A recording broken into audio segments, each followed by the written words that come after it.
YouTube channel study with ಪರಶುರಾಮ್ಗೆ ಸ್ವಾಗತವನ್ನು ಕೋರ್ತೀನಿ. ನಿಮ್ಮ ಸರಣಿ ಮತ್ತು ಪೂರ್ವ ಸಿದ್ಧತಾ ಪರೀಕ್ಷೆಗಳಿಗಾಗಿ ನಾವು ಪ್ರಶ್ನೆ ಪತ್ರಿಕೆಗಳನ್ನು ಪೋಸ್ಟ್ ಮಾಡ್ತಾ ಇದ್ದೀವಿ. ಆಲ್ರೆಡಿ ಫಸ್ಟ್ ಪಾರ್ಟಲ್ಲಿ ಕನ್ನಡ ಹಾಕಿದ್ದೀನಿ, ಹಿಂದಿ ಹಾಕಿದ್ದೀನಿ ಮತ್ತು SS ಅನ್ನು ಕೂಡ ಹಾಕಿದ್ದೀನಿ. ಸೊ ಇವಾಗ ಸೈನ್ಸಲ್ಲಿ ಹಾಕ್ತಾ ಇದ್ದೀನಿ. ಸೊ ಎಲ್ಲ ವಿಡಿಯೋಗಳು ಒಂದೊಂದು ಪಾರ್ಟನ್ನು ಹಾಕಿದ್ದೀನಿ. ತಾವೆಲ್ಲ ಅವುಗಳನ್ನು ನೋಡಬೇಕಾದ್ರೆ 2024-25 SSLC model question paper all subject key answer ಅಂತ ಇದೆ, ಅಲ್ಲಿ ಹೋಗಿದ್ರೆ ಎಲ್ಲವೂ ಸಿಗ್ತವೆ. ಆಮೇಲೆ ಸೈನ್ಸಲ್ಲಿ ಪಾಸಿಂಗ್ ಪ್ಯಾಕೇಜ್ಗಳನ್ನು ಸಹಿತ ಪೋಸ್ಟ್ ಮಾಡಿದ್ದೀನಿ, ಅದನ್ನು ಕೂಡ ನಿಮಗೆ ಸಿಗ್ತದೆ. ಓಕೆನಾ. ವಿಜ್ಞಾನದಲ್ಲಿ ನೋಡೋಣ. ಇದೇ ಥರದ ಪ್ರತಿ ವಿಷಯಗಳಲ್ಲಿ 5 ಸೆಟ್ ಕ್ವಶನ್ ಪೇಪರ್ಗಳನ್ನು ನಿಮಗೆ ಕೊಡ್ತೀವಿ. ಇಷ್ಟಾದರೆ ಖಂಡಿತವಾಗಿ ನೀವು ಪಾಸಕ್ಕೆ ಫಸ್ಟ್ ಕ್ಲಾಸಲ್ಲಿ ಪಾಸ್ ಆಗ್ತೀರಿ. ಬಟ್ ಕೆಲಸ ಚೆನ್ನಾಗಿ ಓದಬೇಕು, ಪ್ರಾಕ್ಟೀಸ್ ಮಾಡ್ಕೊಳ್ಬೇಕು, ಬರೆಯೋದನ್ನು ಕಲಿಬೇಕು ಅಂತ ಹೇಳ್ತಾ ವಿಡಿಯೋನ ಶುರು ಮಾಡ್ತೀನಿ. ಎಲ್ರಿಗೂ ಹೇಳೋಕ್ಕಿಂತ ಮುಂಚೆ ಲೈಕ್, ಶೇರ್ ಮತ್ತು ಸಬ್ಸ್ಕ್ರೈಬ್ ಮಾಡೋದನ್ನು ಮಾತ್ರ ಮರೆಯದಿರಿ. ಫಸ್ಟ್ ಪಾರ್ಟ್ ಭೌತ ವಿಜ್ಞಾನ, ಫಿಸಿಕಲ್ ಸೈನ್ಸ್. ಫಸ್ಟ್ ಕ್ವಶನ್, ಬಹು ಆಯ್ಕೆ ಪ್ರಶ್ನೆಗಳಲ್ಲಿ ಪ್ರಶ್ನೆ 1, ವಿದ್ಯುತ್ ಶಕ್ತಿಯನ್ನು ಉತ್ಪಾದಿಸಲು ಬಳಸುವ ಸಾಧನ ಯಾವುದು? ಎ ಗ್ಯಾಲ್ವನೋಮೀಟರ್, ಬಿ ವಿದ್ಯುತ್ ಜನಕ, ಸಿ ಅಮಿಮೀಟರ್, ಡಿ ವಿದ್ಯುತ್ ಮೋಟಾರ್. ಇಲ್ಲಿ ವಿದ್ಯುತ್ ಶಕ್ತಿ ಉತ್ಪಾದಿಸೋದಿದೆ, ಸೊ ವಿದ್ಯುತ್ ಜನಕ ಅನ್ನೋದು ಸರಿಯಾದ ಉತ್ತರ. ಎಸ್. ಪ್ರಶ್ನೆ 2, ವಿದ್ಯುತ್ ಮಂಡಲದಲ್ಲಿ ವಿಭವಾಂತರ, ವಿದ್ಯುತ್ ಪ್ರಭಾವ ಮತ್ತು ರೋಧದ ನಡುವಿನ ಸಂಬಂಧವನ್ನು ತೋರಿಸುವ ಸರಿಯಾದ ಸೂತ್ರ ಏನು? I is equal to R divided by V, I is equal to VR, V is equal to I divided by R, R is equal to V divided by R. I ಅಂತ ಇದೆ. So the right answer option D, R is equal to V divided by I. ಪ್ರಶ್ನೆ 3, ಫ್ಲೆಮಿಂಗನ ಬಲಗೈ ನಿಯಮದಲ್ಲಿ ಮಧ್ಯದ ಬೆರಳು ಯಾವುದನ್ನು ಸೂಚಿಸುತ್ತದೆ? A ಪ್ರೇರಿತ ವಿದ್ಯುತ್ ಪ್ರವಾಹದ ದಿಕ್ಕು, ಬಿ ಕಾಂತಕ್ಷೇತ್ರದ ದಿಕ್ಕು, ಸಿ ವಾಹಕದ ಚಲನೆಯ ದಿಕ್ಕು, ಡಿ ಯಾಂತ್ರಿಕ ಬಲದ ದಿಕ್ಕು. ಸೊ ದ ರೈಟ್ ಆನ್ಸರ್ ಏನಪ್ಪ ಅಂದರೆ ಅದು ಪ್ರೇರಿತ ವಿದ್ಯುತ್ ಪ್ರವಾಹದ ದಿಕ್ಕನ್ನು ಫ್ಲೆಮಿಂಗನ ಬಲಗೈ ನಿಯಮದಲ್ಲಿ ಹೆಬ್ಬೆರಳು ಸೂಚಿಸ್ತದೆ, ಮಧ್ಯದ ಬೆರಳು ಸೂಚಿಸ್ತದೆ. ಇನ್ನು ಒಂದಂಕದ ಪ್ರಶ್ನೆಗಳಲ್ಲಿ ಪ್ರಶ್ನೆ 4 ಕೇಳಿದರೆ ಕಾಂತೀಯ ಬಲರೇಖೆಗಳು ಒಂದನ್ನೊಂದು ಛೇದಿಸೋದಿಲ್ಲ ಏಕೆ ಅಂತ ಕೊಟ್ಟಿದ್ದಾರೆ. ಮೋಸ್ಟ್ ರಿಪೀಟೆಡ್ ಆಗಿರ್ತಕ್ಕಂಥ ಕ್ವಶನ್ ನೋಡಿ. ಛೇದಿಸುವ ಬಿಂದುವಿನಲ್ಲಿ ದಿಕ್ಸೂಚಿಯ ಸೂಜಿಯು ಎರಡೂ ದಿಕ್ಕುಗಳತ್ತ ನಿರ್ದೇಶಿಸಬೇಕು, ಆದರೆ ಇದು ಸಂಭವನೀಯವಲ್ಲ. ಪ್ರಶ್ನೆ 5, ಮಸೂರದ ಸಾಮರ್ಥ್ಯದ SI ಏಕಮಾನವನ್ನು ತಿಳಿಸಿ. ಡಯಾಪ್ಟರ್ ಅನ್ನೋದು ತಮ್ಮೆಲ್ಲರಿಗೂ ಗೊತ್ತಿರಲಿ, ಯಾಕಂದರೆ ಇದು ಕೂಡ ಕ್ವಶನ್ ನಿಮಗೆ ಬಹಳ ಸಾರಿ ಕೇಳ್ತಾರೆ. 6ನೇ ಪ್ರಶ್ನೆ, ವಿದ್ಯುತ್ ಕೋಶ, ವಿದ್ಯುತ್ ಬಲ್ಬ್, ಅಮಿಮೀಟರ್ ಮತ್ತು ಪ್ಲಗ್ ಕೀ ಇವುಗಳನ್ನು ಒಳಗೊಂಡಿರುವ ಒಂದು ವಿದ್ಯುತ್ ಮಂಡಲದ ರೇಖಾಚಿತ್ರವನ್ನು ಬರೀರಿ ಅಂತ ಕೇಳಿದ್ದಾರೆ. ವಿದ್ಯುತ್ ಕೋಶ ಇರಬೇಕು, ವಿದ್ಯುತ್ ಬಲ್ಬ್ ಇರಬೇಕು, ಅಮಿಮೀಟರ್ ಇರಬೇಕು, ಪ್ಲಗ್ ಕೀ ಇರಬೇಕು. ಈ ತನಾಗಿರ್ತಕ್ಕಂಥ ನಾವೇನು ಮಾಡ್ಬೋದು, ಸಿಂಪಲ್ ಆಗಿರ್ತಕ್ಕಂಥದ್ದನ್ನು ಒಂದು ಜೋಡಿಸ್ಬೋದು. ಕೀ ಇದೆ, ಅಮಿಮೀಟರ್ ಇದೆ, ವಿದ್ಯುತ್ ಮಂಡಲ ಐ ಅಂತಕ್ಕಂಥದ್ದನ್ನು ಕೂಡ ಇಲ್ಲಿ ಏನು ಮಾಡಿದ್ದೀವಿ, ತೋರಿಸಿದ್ದೀವಿ. I K A ಅದೇ. ಆಮೇಲೆ ಇದು ಕೂಡ ಸ್ವಿಚ್ಚು ಕೂಡ ಇಲ್ಲಿ ಏನು ಮಾಡಿದ್ದಾರೆ, ಹಾಕಿದ್ದಾರೆ. ಅದನ್ನು ಕೂಡ ನೋಡ್ಕೊಳ್ರಿ. ಮುಂದಿನ ಪ್ರಶ್ನೆ 7, 15 ಸೆಂಟಿಮೀಟರ್ ಸಂಗಮ ದೂರ ಹೊಂದಿರುವ ನಿಮ್ನ ದರ್ಪಣದ ಮುಂದೆ 25 ಸೆಂಟಿಮೀಟರ್ ದೂರದಲ್ಲಿ ವಸ್ತುವನ್ನು ಇಟ್ಟಿದ್ದಾರೆ. ಸ್ಪಷ್ಟ ಪ್ರತಿಬಿಂಬವನ್ನು ಪಡಿಲಿಕ್ಕೆ ಪರದೆಯನ್ನು ದರ್ಪಣದಿಂದ ಎಷ್ಟು ದೂರದಲ್ಲಿ ಇಡಬೇಕು? ಎಸ್, ಬರ್ಕೊಳ್ಳೋಣ. Yes, 1 divided by V plus 1 divided by U is equal to 1 divided by F. So 1 divided by V is equal to 1 divided by F minus 1 divided by U. ಅಂದರೆ U ಎಷ್ಟಿದೆ ಇದರಲ್ಲಿ? -25, F ಇದೆ -15. So ಅವಾಗೆಲ್ಲ 1 divided by V ಮಾಡಿದಾಗ ಎಷ್ಟು ಬಂತು ನಮಗೆ? Totally 37.5 centimetre. ಅಂದರೆ ಪರದೆಯನ್ನು ನಿಮ್ನ ದರ್ಪಣದಿಂದ 37.5 ಸೆಂಟಿಮೀಟರ್ ದೂರದಲ್ಲಿ ಇಡಬೇಕಂತಿದೆ. ಸೂತ್ರ ನೋಡಿಕೊಂಡು ಚೆನ್ನಾಗಿ ಅದನ್ನು ಪ್ರಾಕ್ಟೀಸ್ ಮಾಡಿ. ಒಂದಂತೂ ಲೆಕ್ಕ ಖಂಡಿತವಾಗಿ ಕೇಳ್ತಾ ಇದ್ದಾರೆ. ಇನ್ನೊಂದು ಪ್ರಶ್ನೆ ಇದೆ ನೋಡಿ. ಒಂದು ನಿಮ್ನ ಮಸೂರದ ಸಂಗಮ ದೂರ 15 ಸೆಂಟಿಮೀಟರ್, ಮಸೂರದಿಂದ ಪ್ರತಿಬಿಂಬ 10 ಸೆಂಟಿಮೀಟರ್ ದೂರದಲ್ಲಿ ಉಂಟಾಗುವ ಮಸೂರದಿಂದ ಎಷ್ಟು ದೂರದಲ್ಲಿ ಇಡಬೇಕು ಅಂತ ಕೇಳಿದ್ದಾರೆ. ವಸ್ತು ಮಸೂರದಿಂದ ಎಷ್ಟು ದೂರದಲ್ಲಿ ಇಡಬೇಕು? ಸೊ ನೋಡೋಣ ಲೆಕ್ಕ. ಎಸ್, ಸೂತ್ರ ಇದೆ. 1 divided by V is equal to 1 divided by U is equal to 1 divided by F. So 1 divided by U ಕಂಡುಹಿಡಬೇಕಾದ್ರೆ 1 divided by V minus 1 divided by F. So ಬರ್ಕೊಳ್ಳೋಣ. -10 ಇದೆ, -15. ಸೊ ಅದನ್ನು ಲೆಕ್ಕ ಹಾಕಿದಾಗ +2 -3 +2 divided by 30. So is equal to -1 divided by 30. So U is equal to -30 centimetre. ಅಂದರೆ ವಸ್ತುವನ್ನು ನಿಮ್ನ ಮಸೂರದಿಂದ 30 centimetre ದೂರದಲ್ಲಿ ಇಡಬೇಕು ಅನ್ನೋ ಉತ್ತರವನ್ನು ಬರಿಬೇಕು. ಶಕ್ತಿಯ ಆಕಾರ ಅಂತ ಇದೆ. ಸೊ ಇವಾಗ ಈ ಸಿಲೆಬಸ್ಸಲ್ಲಿ ಅದನ್ನು ಇಲ್ಲ. ಪ್ರಶ್ನೆ 9 ಕೂಡ ಇಲ್ಲ. 10ನೇ ಪ್ರಶ್ನೆಗೆ ಹೋಗುವ. ಪಿನ ಮಸೂರದ 2F1ನಲ್ಲಿ ವಸ್ತುವನ್ನು ಇಟ್ಟಾಗ ಪ್ರತಿಬಿಂಬ ಉಂಟಾಗುವಿಕೆಯನ್ನು ತೋರಿಸೋ ರೇಖಾಚಿತ್ರ ಬರೀರಿ. ಈ ರೇಖಾಚಿತ್ರದ ಸಹಾಯದಿಂದ ಪ್ರತಿಬಿಂಬದ ಸ್ಥಾನ ಮತ್ತು ಸ್ವಭಾವವನ್ನು ತಿಳಿಸಿ. F1 ಮಸೂರದ ಪ್ರಧಾನ ಸಂಗಮವಾಗಿರಲಿ ಅಂತ ಕೇಳಿದ್ದಾರೆ. ಏನು ಬರೀತೀರಿ? ಶಕ್ತಿಯ ಸವಗ ಅಲ್ಲಿರ್ತಕ್ಕಂಥದ್ದು,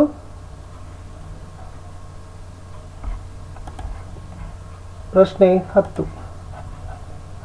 ಎಸ್. ಸೊ ಇದು ಏನಾಗಬೇಕಪ್ಪ ಅಂದ್ರೆ ಬರಬೇಕು A M B 2F1 2F2 ಇದು ಏನಿದೆ ಇಲ್ಲಿ F1 ಇದೆ ಇಲ್ಲಿ F2 ಇದ್ದಾವೆ. ಸೊ ಇಷ್ಟು ನೀವೇನು ಬರಬೇಕು ರೇಗಳನ್ನು ತೆಗಿಬೇಕು. ಪ್ರತಿಬಿಂಬದ ಸ್ಥಾನ 2F2 ದಲ್ಲದ ಪ್ರತಿಬಿಂಬದ ಸ್ವಭಾವ ಸತ್ಯ ಮತ್ತು ತಲೆ ಕೆಳಗಾದ ಅಂತ ಬರೆದ್ರೆ ಖಂಡಿತವಾಗಿ ಕೊಡ್ತಾರೆ. ರೇ ಡಯಾಗ್ರಾಮ್ಗಳನ್ನ ಕಂಪಲ್ಸರಿ ಪ್ರಾಕ್ಟೀಸ್ ಮಾಡಬೇಕು. ಒಂದಂತೂ ಕೂಡ ನಿಮ್ನದ್ದು ಬರ್ಬೋದು, ಪಿನ ಬರ್ಬೋದು, ಗೋಲಿಯ ದರ್ಪಣಕ್ಕೆ ಬರ್ಬೋದು. 12 ಈ ಥರ ರೇಖಾಚಿತ್ರಗಳಿದ್ದಾವೆ. 12ರಲ್ಲಿ ಒಂದಂತೂ ಫಿಕ್ಸ್, ಚೆನ್ನಾಗಿ ಅದನ್ನು ಪ್ರಾಕ್ಟೀಸ್ ಮಾಡಿಕೊಡ್ರಿ. ಮುಂದಿನ ಪ್ರಶ್ನೆ, ಲೋಹದ ಮೇಲ್ಮೈ ಹೊಂದಿರುವ ವಿದ್ಯುತ್ ಉಪಕರಣವನ್ನು ಭೂಸಂಪರ್ಕ ತಂತಿಗೆ ಜೋಡಿಸೋದು ಅಗತ್ಯ, ಏಕೆ ವಿವರಿಸ್ತೀವಿ. ಏಕೆಂದರೆ ಈ ಭೂಸಂಪರ್ಕ ತಂತಿ ಏನು ಮಾಡ್ತದಪ್ಪ ಅಂದ್ರೆ ಗೃಹ ಬಳಕೆಯ ವಿದ್ಯುತ್ ಮಂಡಲದಲ್ಲಿ ಲೋಹದ ಮೇಲ್ಮೈ ಹೊಂದಿರುವ ವಿದ್ಯುತ್ ಉಪಕರಣಗಳನ್ನು ಸುರಕ್ಷಣೆ ಮಾಡ್ತದೆ. ಕಡಿಮೆ ರೋಧವನ್ನು ಹೊಂದಿರೋದ್ರಿಂದ ವಿದ್ಯುತ್ ಪ್ರವಾಹದ ಪಥವನ್ನು ಉಂಟು ಮಾಡ್ತದೆ. ಉಪಕರಣದಲ್ಲಿ ಯಾವುದೇ ರೀತಿಯ ವಿದ್ಯುತ್ ಸೋರಿಕೆ ಉಂಟಾದಲ್ಲಿ ಅದರ ವಿಭವಾಂತರವನ್ನು ಭೂಮಿಯ ವಿಭವಾಂತರಕ್ಕೆ ಸಮವನ್ನಾಗಿ ಮಾಡಿ ಬಳಕೆದಾರರಿಗೆ ತೀವ್ರ ವಿದ್ಯುತ್ ಆಘಾತವನ್ನು ಮಾಡೋದಿಲ್ಲ. ಇದು ಇಂಪಾರ್ಟೆಂಟ್. ಇನ್ನೊಂದು ಕೇಳಿದರೆ ವಿದ್ಯುತ್ ಕಾಂತಿಯ ಪ್ರೇರಣೆಗೆ ಸಂಬಂಧಿಸಿದಂತೆ ಫ್ಯಾರಡೆ ಪ್ರಯೋಗವನ್ನು ವಿವರಿಸಿ ನೇರ ಮತ್ತು ಪರ್ಯಾಯ ವಿದ್ಯುತ್ ಪ್ರವಾಹಗಳಿಗಿರುವ ವ್ಯತ್ಯಾಸವನ್ನು ತಿಳಿಸಿ. ಸೊ ಇದು ಫ್ಯಾರಡೆಯ ಪ್ರಯೋಗ. ಏನದು? ಹೆಚ್ಚಿನ ಸಂಖ್ಯೆಯ ಸುತ್ತುಗಳನ್ನು ಹೊಂದಿರುವ ತಾಮ್ರದ ತಂತಿ ಸುರುಳಿಯನ್ನು ತೆಗೆದುಕೊಂಡು ಸುರುಳಿಯ ಎರಡೂ ತುದಿಗಳನ್ನು ಗ್ಯಾಲ್ವನೋಮೀಟರ್ಗೆ ಸಂಪರ್ಕಿಸಬೇಕು. ಒಂದು ಪ್ರಬಲ ಕಾಂತವನ್ನು ತೆಗೆದುಕೊಂಡು ಅದರ ಒಂದು ಧ್ರುವವನ್ನು ಸುರುಳಿಯ ಒಳಗೆ ಚಲಿಸುವಂತೆ ಮಾಡಬೇಕು. ಗ್ಯಾಲ್ವನೋಮೀಟರ್ ಸೂಜಿಯ ವಿಚಲನೆ ಹೊಂದುತ್ತದೆ. ಇದು ಸುರುಳಿಯಲ್ಲಿ ವಿದ್ಯುತ್ ಪ್ರವಾಹದ ಉಪಸ್ಥಿತಿಯನ್ನು ಸೂಚಿಸುತ್ತದೆ. ಇದೇ ರೀತಿ ಕಾಂತವನ್ನು ಸುರುಳಿಯಿಂದ ಹಿಂದೆ ತೆಗೆದುಕೊಂಡಾಗಲೂ ಈ ಗ್ಯಾಲ್ವನೋಮೀಟರ್ನ ಸೂಜಿಯ ವಿಚಲನೆ ಹೊಂದುತ್ತದೆ ಮತ್ತೆ ವಿದ್ಯುತ್ ಪ್ರವಾಹದ ಉಪಸ್ಥಿತಿಯನ್ನು ಸೂಚಿಸುತ್ತದೆ. ಇನ್ನು ನೇರ ವಿದ್ಯುತ್ ಪ್ರವಾಹ ಮತ್ತು ಪರ್ಯಾಯ ವಿದ್ಯುತ್ ಪ್ರವಾಹದ ವ್ಯತ್ಯಾಸ ಅಂದ್ರೆ ನೇರ ಇದು ಒಂದೇ ದಿಕ್ಕಿನಲ್ಲಿ ಇರ್ತದೆ, ವಿದ್ಯುತ್ ಪ್ರವಾಹ ಇದು ನಿಯತಕಾಲಿಕವಾಗಿ ತನ್ನ ದಿಕ್ಕನ್ನು ಬದಲಾಯಿಸ್ತಾ ಹೋಗ್ತದೆ. ಮುಂದಿನ ಪ್ರಶ್ನೆ, ವಿದ್ಯುತ್ ಮಂಡಲದಲ್ಲಿ ವಿದ್ಯುತ್ ಉಪಕರಣಗಳನ್ನು ಸರಣಿ ಕ್ರಮದಲ್ಲಿ ಜೋಡಿಸೋ ಬದಲು ಸಮಾಂತರವಾಗಿ ಜೋಡಿಸೋದ್ರಿಂದ ಆಗೋ ಪ್ರಯೋಜನಗಳೇನು ಅಂತ ಕೇಳಿದ್ದಾರೆ. ಇದು ಮೋಸ್ಟ್ ಇಂಪಾರ್ಟೆಂಟ್ ಆಗಿರ್ತಕ್ಕಂಥ ಪ್ರಶ್ನೆ. ಇಲ್ಲಿ ನೋಡಿ, ಈ ವಿದ್ಯುತ್ ಉಪಕರಣಗಳನ್ನು ಸಮಾಂತರ ಕ್ರಮದಲ್ಲಿ ನಾವು ಜೋಡಿಸಿದಾಗ ಈ ಸಮಾಂತರ ಮಂಡಲ ವಿದ್ಯುತ್ ಉಪಕರಣಗಳ ಮೂಲಕ ವಿದ್ಯುತ್ ಪ್ರವಾಹ ವಿಭಜಿಸುತ್ತದೆ. ಒಂದು ಘಟಕ ವಿಫಲವಾದರೆ ಉಳಿದ ಮಂಡಲದಲ್ಲಿ ವಿದ್ಯುತ್ ಮುರಿದು ಹೋಗೋದಿಲ್ಲ. ಸಮಾಂತರ ಮಂಡಲದಲ್ಲಿ ಒಟ್ಟು ರೋಧ ಕಡಿಮೆ ಮಾಡ್ತದೆ. ಆದ್ದರಿಂದ ವಿದ್ಯುತ್ ಉಪಕರಣಗಳು ಅವುಗಳ ರೋಧಕ್ಕನುಗುಣವಾದ ವಿದ್ಯುತ್ ಪ್ರವಾಹ ಪಡಿತಾವೆ. ಮುಂದಿನ ಪ್ರಶ್ನೆ, ಅಮಿಮೀಟರ್ ಮತ್ತು ವೋಲ್ಟಮೀಟರ್ಗಳನ್ನು ವಿದ್ಯುತ್ ಮಂಡಲದಲ್ಲಿ ಹೇಗೆ ಜೋಡಿಸ್ತಾರೆ, ಅವುಗಳ ಕಾರ್ಯ ಏನು? ಇಲ್ಲಿ ಅಮಿಮೀಟರ್ ಅನ್ನು ವಿದ್ಯುತ್ ಮಂಡಲದಲ್ಲಿ ಸರಣಿ ಕ್ರಮದಲ್ಲಿ ಜೋಡಿಸ್ತಾರೆ. ವೋಲ್ಟಮೀಟರ್ ಅನ್ನು ವಿದ್ಯುತ್ ಮಂಡಲದಲ್ಲಿ ಸಮಾಂತರವಾಗಿ ಜೋಡಿಸ್ತಾರೆ. ಅಮಿಮೀಟರ್ ವಿದ್ಯುತ್ ಮಂಡಲದಲ್ಲಿನ ವಿದ್ಯುತ್ ಪ್ರವಾಹದ ದರ ಅಳಿತದ. ವೋಲ್ಟಮೀಟರ್ ವಿದ್ಯುತ್ ಮಂಡಲದಲ್ಲಿನ ವಾಹಕ ತುದಿಗಳ ನಡುವಿನ ವಿಭವಾಂತರವನ್ನು ಅಳಿತದ. ನಿಮ್ಮ ಮಾಡೆಲ್ ಕ್ವಶನ್ ಪೇಪರಲ್ಲಿ ಕೂಡ ಇದನ್ನು ಕೇಳಿದ್ರು, ಇಂಪಾರ್ಟೆಂಟೇ ಅದ. ಮುಂದಿನ ಪ್ರಶ್ನೆ, ಬೆಳಕಿನ ವಕ್ರೀಭವನ ಎಂದರೇನು? ಬೆಳಕಿನ ವಕ್ರೀಭವನದ 2 ನಿಯಮಗಳನ್ನು ಬರೀರಿ. ಏನು ಬರಿಬಹುದು? ಬೆಳಕಿನ ವಕ್ರೀಭವನ ಅಂದ್ರೆ ಏನಪ್ಪ ಅಂದ್ರೆ ಬೆಳಕು ಒಂದು ಮಾಧ್ಯಮದಿಂದ ಇನ್ನೊಂದು ಮಾಧ್ಯಮಕ್ಕೆ ಓರೆಯಾಗಿ ಚಲಿಸುವಾಗ ಎರಡನೇ ಮಾಧ್ಯಮದಲ್ಲಿ ಪ್ರಸರಣದ ದಿಕ್ಕು ಬದಲಾಗ್ತದೆ. ಇನ್ನು ವಕ್ರೀಭವನದ 2 ನಿಯಮಗಳು, ಫಸ್ಟ್ ಒನ್, ಪತನ ಕಿರಣ ವಕ್ರೀಭವನ ಕಿರಣ 2 ಮಾಧ್ಯಮಗಳ ಸಂಪರ್ಕ ಮೇಲ್ಮೈಗೆ ಪತನ ಬಿಂದುವಿನಲ್ಲಿ ಎಳೆದ ಲಂಬ ಒಂದೇ ಸಮತಲದಲ್ಲಿ ಇರ್ತವೆ.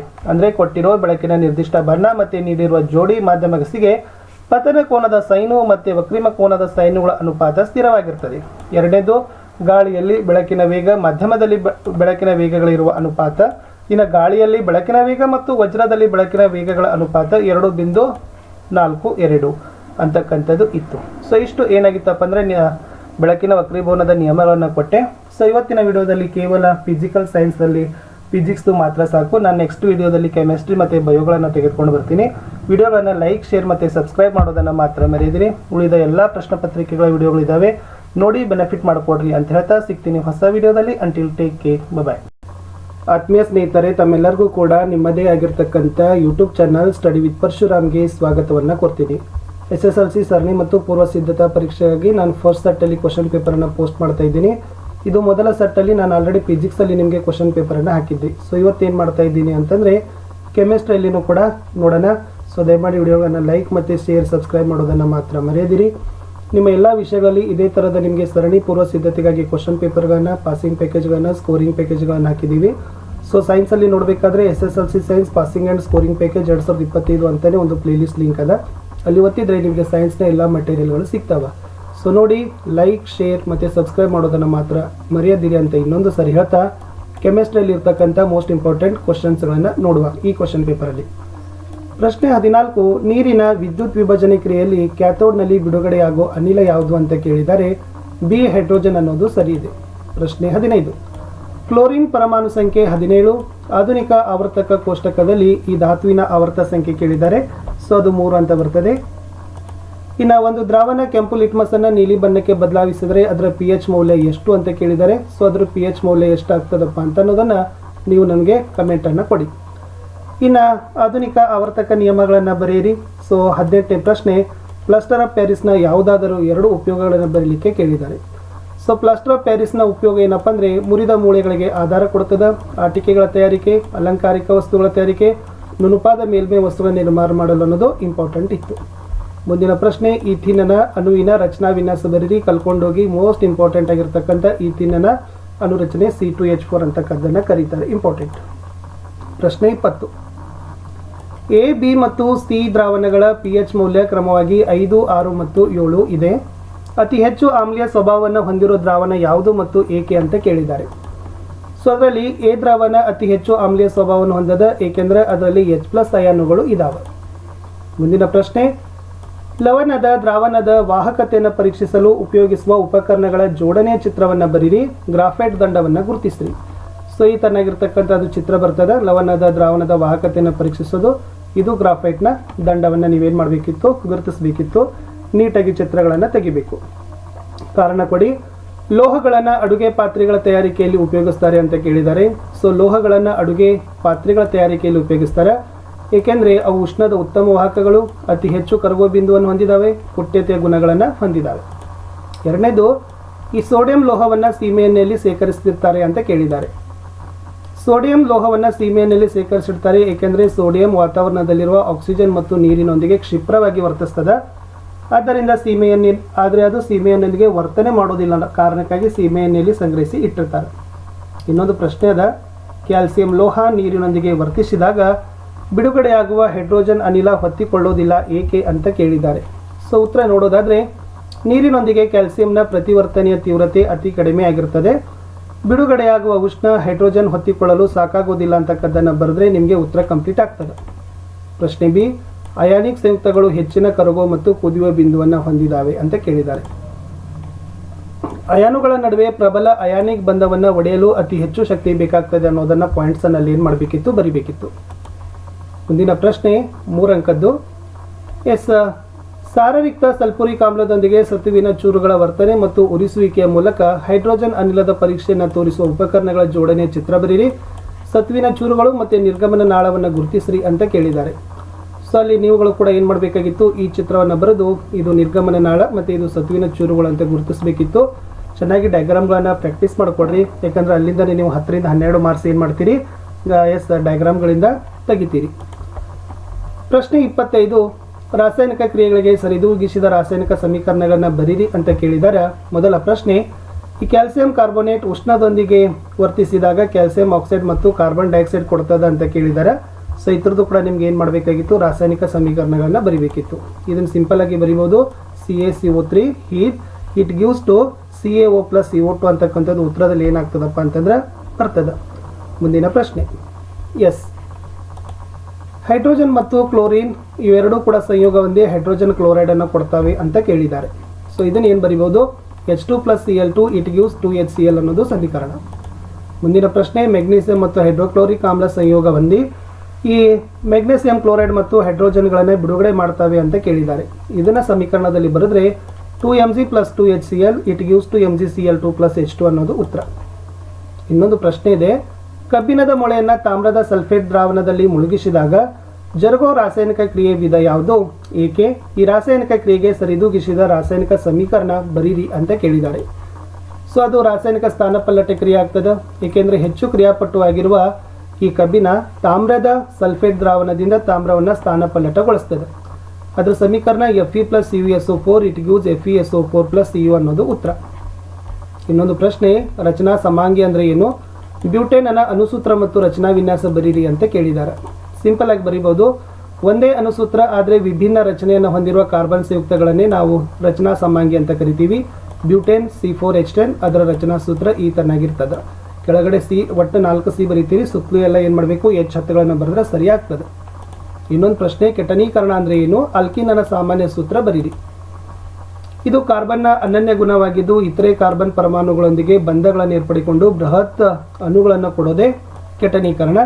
ಅಲ್ಕಿನನ ಸಾಮಾನ್ಯ ಸೂತ್ರ CnH2n ಅಂತ ಬರೆದ್ರೆ ಸಾಕು. ಇಷ್ಟು ಕೆಮಿಸ್ಟ್ರಿಯಲ್ಲಿ ನಾನು ಏನು ಮಾಡಿದ್ದೀನಿ, ನಿಮಗೆ ಕ್ವಶನ್ ಪೇಪರ್ಗಳನ್ನು ಕೊಟ್ಟಿದ್ದೀನಿ. ಸೊ ಆಲ್ರೆಡಿ ಫಿಸಿಕ್ಸನ್ನು ಕೊಟ್ಟಿದ್ದೆ, ಇವತ್ತು ಕೆಮಿಸ್ಟ್ರಿ ಇದೆ. ಸೊ ನೆಕ್ಸ್ಟ್ ಮತ್ತೆ ನಾನು ಬಯೋದಲ್ಲಿನೂ ಕೂಡ ಏನು ಮಾಡ್ತೀನಿ, ಕೊಡಲಿಕ್ಕೆ ಪ್ರಯತ್ನವನ್ನು ಪಡ್ತೀನಿ. ತುಂಬ ಮೋಸ್ಟ್ ಇಂಪಾರ್ಟೆಂಟ್ ಕ್ವಶನ್ಸ್ಗಳಿದ್ದಾವೆ. ಸೊ ದಯಮಾಡಿ ಇವುಗಳನ್ನು ನೀವು ಏನು ಮಾಡಬೇಕು, ಯುಟಿಲೈಸ್ ಮಾಡ್ಕೊಳ್ಬೇಕು. ಸೊ ಖಂಡಿತವಾಗಿ ಈ ಪ್ರಶ್ನೆಗಳು ನಿಮ್ಮ ಪರೀಕ್ಷಾ ಪ್ರಶ್ನೆ ಪತ್ರಿಕೆಗಳಲ್ಲಿ ಖಂಡಿತವಾಗಿ ಬರ್ತವೆ. ನಮ್ಮದೇ ವಾಟ್ಸಪ್ ಚಾನಲ್ ಅದ, ಟೆಲಿಗ್ರಾಮ್ ಗ್ರೂಪ್ ಅದ, ಲಿಂಕನ್ನು ವಿಡಿಯೋದ ಡಿಸ್ಕ್ರಿಪ್ಷನ್ ಬಾಕ್ಸ್ನಲ್ಲಿ ಕೊಡ್ತೀನಿ. ಸೊ ದಯಮಾಡಿ ತಾವುಗಳು ಜಾಯ್ನ್ ಆಗೋದನ್ನು ಮಾತ್ರ ಮರೆಯದಿರಿ. ಅಲ್ಲಿ ನೀವುಗಳು ಬಂದು ಜಾಯ್ನ್ ಆಗೋದ್ರಿಂದ ನಾವು ಹಾಕ್ತಕ್ಕಂಥ ಪ್ರತಿಯೊಂದು ವಿಡಿಯೋಗಳ ನೋಟಿಫಿಕೇಷನನ್ನು ನೀವು ಏನು ಮಾಡ್ತೀರಿ, ಫಸ್ಟಾಗಿ ಪಡಿತೀರಿ. ಇಷ್ಟಿತ್ತು ಅಂತ ಈ ವಿಡಿಯೋದಲ್ಲಿ ಹೇಳ್ತಾ, ಮತ್ತೆ ಸೆಕೆಂಡ್ ಪೇಪರ್ಗಳಲ್ಲಿ ಕೂಡ ಪ್ರತಿ ವಿಷಯಗಳಲ್ಲಿ ಕೂಡ ನಾವು ಏನು ಮಾಡ್ತಾ ಇದ್ದೀವಿ, 5 ಸೆಟ್ ಕ್ವಶನ್ ಪೇಪರ್ಗಳನ್ನು ನಿಮಗೆ ಕೊಡ್ತಾ ಇದ್ದೀವಿ. 5 ಸೆಟ್ ಕ್ವಶನ್ ಪೇಪರ್ಗಳನ್ನು ಕೀ ಆನ್ಸರೊಂದಿಗೆ ಅಷ್ಟು ಬಂದರೆ ಖಂಡಿತವಾಗಿ 50-60 ಅಂಕಗಳು ನಿಮಗೆ ರಿಪೀಟ್ ಆಗೇ ಆಗ್ತವೆ ಅಂತ ಹೇಳ್ತಾ, ಸೊ ಈ ವಿಡಿಯೋನ ಇಲ್ಲಿಗೆ ಮುಗಿಸ್ತೀನಿ. ಇಲ್ಲಿಯವರೆಗೆ ನೀವೆಲ್ಲರೂ ಕೂಡ ವಿಡಿಯೋನ ವೀಕ್ಷಿಸಿದ್ದೀರಿ. ಒಂದ್ಸರಿ ನೀವೇನು ಮಾಡಬೇಕು ಅಂತಂದರೆ ಚಾನಲ್ಗಳ ಪ್ಲೇ ಲಿಸ್ಟನ್ನು ಕೇಳಿ ಹೋಗಿ, ಸೊ ನೀವುಗಳು ಭೇಟಿ ಆಗೋದ್ರಿಂದ ಖಂಡಿತವಾಗಿ ನಿಮ್ಗೆ ಏನಾಗ್ತದಪ್ಪ ಅಂದ್ರೆ ಇನ್ನಷ್ಟು ಮಾಹಿತಿಗಳು ನಿಮಗೆ ಅಲ್ಲಿ ಸಿಗ್ತದೆ. ಸೊ ಇಷ್ಟವರೆಗೆ ವಿಡಿಯೋವನ್ನು ವೀಕ್ಷಿಸಿದ್ದಕ್ಕಾಗಿ ಧನ್ಯವಾದಗಳು ಅಂತ ಹೇಳ್ತಾ ನಾನು ಸಿಗ್ತೀನಿ ಹೊಸ ವಿಡಿಯೋದಲ್ಲಿ. ಟೇಕ್ ಕೇರ್, ಬಾಯ್.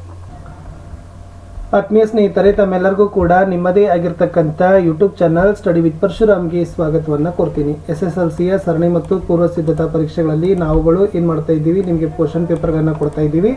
ಸೊ ಇವತ್ತು ಕೂಡ ಸೈನ್ಸಲ್ಲಿ ನಾನು ಜೀವ ವಿಜ್ಞಾನದಲ್ಲಿ ಪ್ರಶ್ನೆ ಪತ್ರಿಕೆಯನ್ನು ಬಯೋ ಇದೆ. ಸೊ ಬಯೋಲಜಿಯಲ್ಲಿ ಇರ್ತಕ್ಕಂಥ ಕ್ವಶನ್ ಪೇಪರನ್ನು ನೋಡೋಣ. ಇದು first set question paper. So ಖಂಡಿತವಾಗಿ ಮೋಸ್ಟ್ ಇಂಪಾರ್ಟೆಂಟ್ ಕ್ವಶನ್ಸ್ ಇದ್ದಾವೆ, ಚೆನ್ನಾಗಿ ಪ್ರಿಪೇರ್ ಮಾಡ್ಕೊಡ್ರಿ. ಈ ಪ್ರಶ್ನೆಗಳು ನಿಮ್ಮ ಪರೀಕ್ಷೆಯಲ್ಲಿ ಬರ್ತಕ್ಕಂಥ ಸಾಧ್ಯತೆ ತುಂಬಾ ಇದ್ದಾವೆ.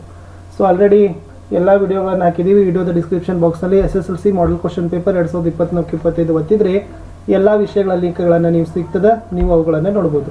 ಸೊ ನೋಡೋಣ ಜೀವ ವಿಜ್ಞಾನ. ವಿಡಿಯೋವನ್ನು ಲೈಕ್, ನಿಮ್ಮ ಗೆಳೆಯರಿಗೆ ಶೇರ್.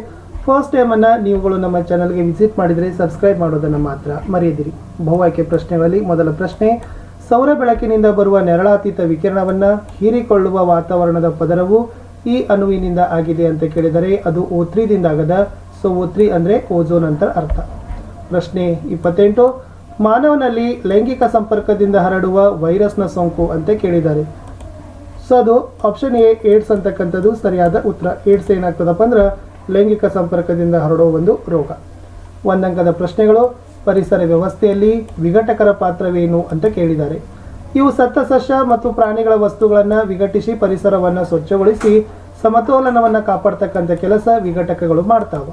ಮುಂದಿನ ಪ್ರಶ್ನೆ 30, ಪುರುಷರಲ್ಲಿನ ವೃಷಣಗಳು ಕಿಬ್ಬೊಟ್ಟೆಯ ಹೊರಗೆ ವೃಷಣ ಸಿಗಬಲ್ಲ ಇರುತ್ತವೆ ಏಕೆ ಅಂತ ಕೇಳಿದ್ದಾರೆ. ಸೊ ನೋಡಿ, ವೀರ್ಯಾಣುಗಳ ಉತ್ಪಾದನೆಗೆ ಸಾಮಾನ್ಯ ದೇಹದ ಉಷ್ಣತೆಗಿಂತ ಅಗತ್ಯವಿರುವ ಕಡಿಮೆ ಉಷ್ಣತೆಯನ್ನು ನಿರ್ವಹಿಸುವ ಸಲುವಾಗಿ ಅವು ಕಿಬ್ಬೊಟ್ಟೆಯ ಹೊರಗೆ ವೃಷಣಚೀಲ ಇರ್ತವೆ ಅನ್ನೋದನ್ನು ಕೇಳಿದ್ದಾರೆ.